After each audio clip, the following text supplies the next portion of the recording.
ang litrato sa cellphone.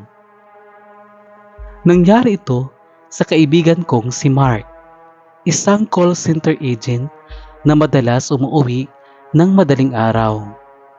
Isang gabi, pagkatapos ng shift niya, dumaan siya sa convenience store para bumili ng pagkain bago ito umuwi.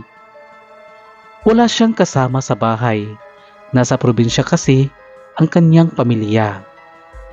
Pagka-uwi niya, pagod na pagod siya kaya dumiretso siya agad sa kanyang kwarto at nahiga sa kama. Kinuha niya ang cellphone niya para mag-scroll sa social media. Pero may napansin siyang kakaiba. May isang bagong litrato sa galeri niya. Kinabahan siya.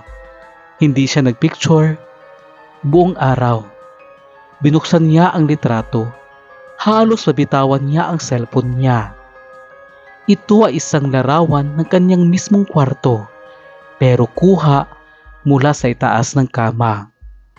At mas nakakatakot, kitang-kita siya sa litrato.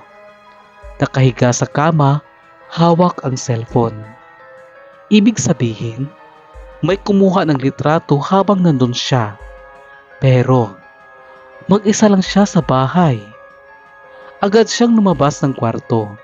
Hindi alam ang gagawin. Hindi niya may paliwanag kung paano nagkaroon ng ganong litrato sa cellphone niya. Nang ipinakita niya ito sa kanyang kaibigan na may third eye, natakot ito at sinabing, "Mark, may nakatira sa bahay mo at gusto kanyang makita habang natutulog ka." Kinabukasan, hindi na siya bumalik sa apartment niya. Lumipat siya ng bahay. Pero mula noon, tuwing magising siya sa 10 oras ng gabi, hindi niya mapigilan silipin ang galeri niya ng cellphone niya. Natatakot siyang baka may bagong litrato na naman.